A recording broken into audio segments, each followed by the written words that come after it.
Assalamualaikum warahmatullahi wabarakatuh. Selamat malam dan salam sejahtera untuk semuanya. Bismillahirrahmanirrahim. Negara hukum menempatkan hukum sebagai rujukan utama untuk memastikan hadir rasa keadilan, memberikan kebermanfaatan, dan memberikan kepastian pada semua. Ini harus dipegang teguh oleh pemegang kekuasaan, baik yang di puncak dan seluruh jajaran. Tapi apa yang terjadi? Banyak aturan ditekuk sesuai dengan kepentingan yang sedang memegang kekuasaan. Apakah ini akan diteruskan?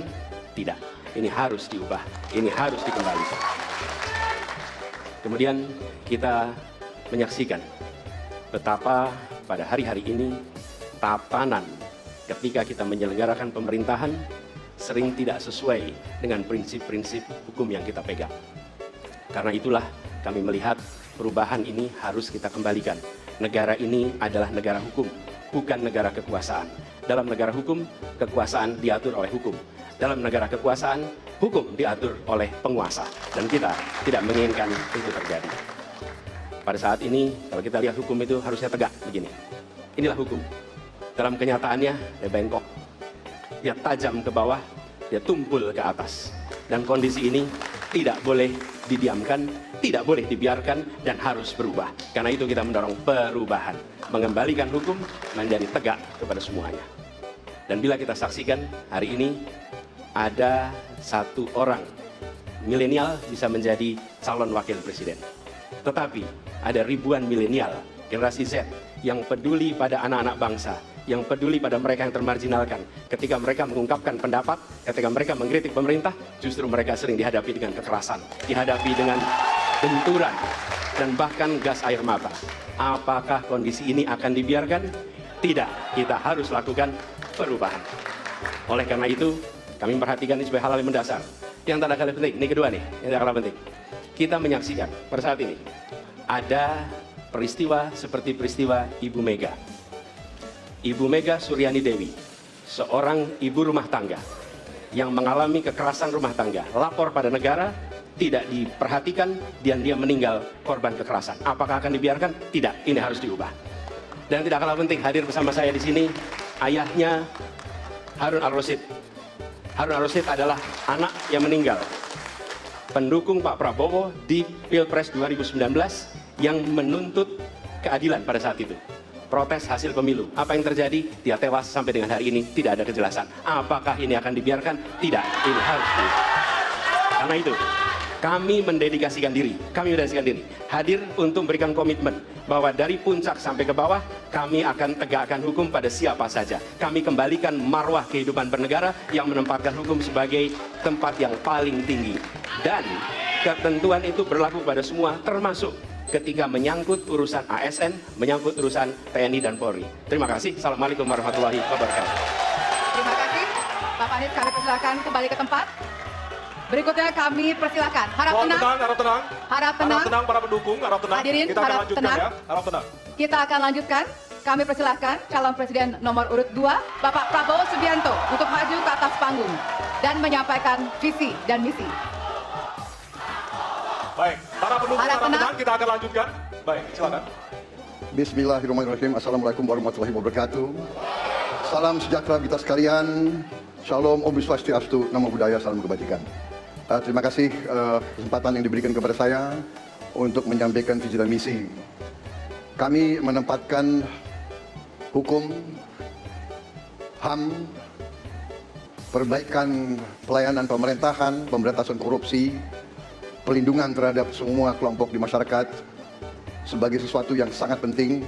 Karena itu dalam visi misi kita, hal-hal ini ditaruh di paling atas. Kita sadar, dan saya sadar sejak muda saya telah mengangkat sumpah untuk membela Pancasila dan Undang-Undang Dasar 45. Di dalam Undang-Undang Dasar 45, di situ pendiri-pendiri bangsa kita mendirikan sebuah republik. Republik itu harus didasarkan atas hukum dan kedaulatan rakyat. Itulah perjuangan saya selama ini. Dan saya pertaruhkan nyawa saya, jiwa saya untuk membela demokrasi, hukum, dan HAM. Kita paham, kita mengerti masih banyak kekurangan. Tetapi kita harus bersyukur di tengah dunia yang penuh tantangan ketidakpastian, di mana terjadi perang di mana-mana, di mana negara-negara begitu banyak yang terjadi perang saudara, kerusuhan, Indonesia masih aman, Indonesia masih damai, Indonesia masih terkendali, harga-harga masih terkendali, ekonomi untuk rakyat kita masih aman. Karena apa? Karena kepemimpinan. Kenapa? Karena manajemen negara yang berhasil.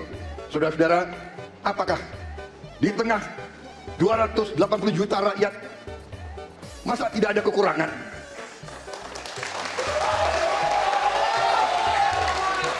Tetapi kita harus arif, kita harus dewasa, dan kita tidak boleh munafik.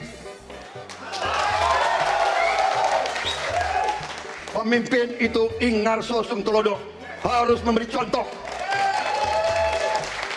Saudara-saudara sekalian, Prabowo Gibran, kita akan perbaiki yang harus diperbaiki. Kita akan tegakkan apa yang perlu ditegakkan.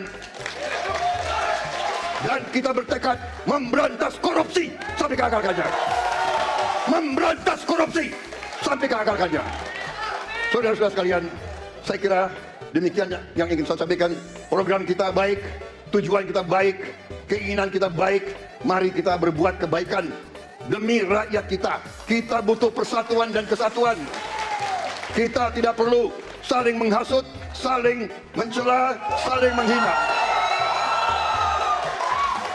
Demi rakyat kita yang kita cintai, kita butuh kesejukan, ketenangan, kerukunan. Kita negara majemuk, kita negara ratusan kelompok etnis, berbagai agama besar. Pemimpin harus sejuk, pemimpin harus dewasa.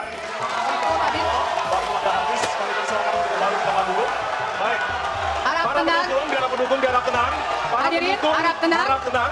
Nanti ada waktunya untuk memberikan apresiasi dan juga teriakan serta tepuk tangan. Kita akan lanjutkan untuk pasangan berikutnya yang penyampaian visi misi oleh calon presiden nomor urut 3 kepada Bapak Prabowo, kepada Bapak Ganjar Pranowo. Kami persilakan untuk ke panggung. Harap tenang. Hadirin harap tenang.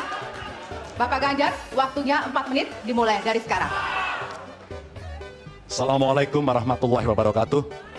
Selamat malam, salam sejahtera untuk kita semua. Om Swastiastu, Namo Buddhaya, Rahayu. Bapak Ibu yang sangat saya hormati, para hadirin pemirsa debat malam ini yang sangat saya muliakan. Saya dan Pak Mahfud mulai perjalanan pada saat pembukaan kampanye dari ujung timur Indonesia dan barat. Dari Sabang sampai Merauke. Hanya ingin mendengarkan dan ingin melihat secara langsung apa yang disampaikan oleh rakyat. Apa yang dirasakan oleh rakyat, sehingga ketika kontestasi 5 tahunan ini berlangsung, harapan itu ada dan masuk dalam pikiran seorang pemimpin, satunya pikiran, perkataan, dan perbuatan. Ini sesuatu yang sungguh penting. Di Merauke kami menemukan pendeta, namanya Pak Leo. Dia harus menolong seorang ibu ingin melahirkan, karena tidak adanya fasilitas kesehatan. Dan dia belajar dari YouTube, sesuatu hak kesehatan yang tidak bisa didapat. Maka kita sampaikan kepada Pendeta Leo, kami akan bangunkan itu, dan kami akan kerahkan seluruh Indonesia, bahwa satu desa, satu puskesmas atau pustu, dengan satu nakes yang ada. Pak Mahfud juga menyampaikan kepada para guru yang ada di Aceh, di Sabang sana. Ada juga guru agama di sana. Kita ingin membangun Indonesia yang hebat dengan SDM yang unggul. Tapi apakah kita sudah memperhatikan mereka? Tentu kemajuan yang selama ini ada mesti kita lakukan jauh lebih cepat, lebih satset, dan perhatian itu mesti diberikan. Dan itulah di sana kita memperhatikan nasib para guru, termasuk guru agama. Insentif kepada mereka kita berikan agar mereka bisa mengajarkan budi pekerti yang luhur dengan moderasi agama yang ada. Bapak Ibu, cerita ini belum cukup. Saya berjalan ke NTT. Kami ketemu dengan masyarakat yang ada di sana. Pak Ganjar, kenapa kami anak muda tidak mudah mendapatkan akses pekerjaan? Padahal itu hak kami. Kenapa kemudian kami mendapatkan kesulitan untuk akses internet padahal kami butuh belajar? Tidak sama dengan yang di Jawa. Catatan inilah yang mendorong pikiran kami, internet gratis untuk para siswa yang sedang bersekolah. Agar mereka punya kesamaan dengan kita semua yang ada di Jawa ini. Kami bergeser lagi, kemudian ketemu kawan-kawan penyandang disabilitas di NTB. Betapa bahagianya saya karena ketemu dengan orang yang berjuang dengan keras agar dia bisa setara, dan pemerintah mesti perhatikan mereka untuk memberikan kesetaraan pada mereka itu. Tapi Bapak Ibu, saya mendengar ketika demokratisasi mesti berjalan dan demokrasi mesti kita jaga bersama, ada Ibu Sinta yang ketika menyampaikan pendapat harus berurusan dengan aparat keamanan. Ada Melki, ketua BEM, yang kemudian ibunya harus diperiksa. Maka yang seperti ini harus usai. Dan mereka bisa mendapatkan kebaikan-kebaikan kalau governance terjadi. Maka yang ada di Kalimantan kami temukan. Masyarakat Dayak, mereka suku-suku yang ada, libatkan dong kami agar kami bisa mendapatkan akses yang sama. Semua ini bisa berjalan kalau kemudian pemerintahnya bersih. Pemerintahannya bisa akomodatif. Dan kita sikat korupsi itu tidak dengan kata-kata, dengan keseriusan. Pak Mahfud adalah mitra saya yang selama ini sebagai Menko mengeksekusi itu dengan baik. Kita akan lakukan itu, kami mohon dukungan rakyat, perintahkan kami untuk mengerjakan itu. Terima kasih. Wassalamualaikum warahmatullahi Kami wabarakatuh. persilakan kembali ke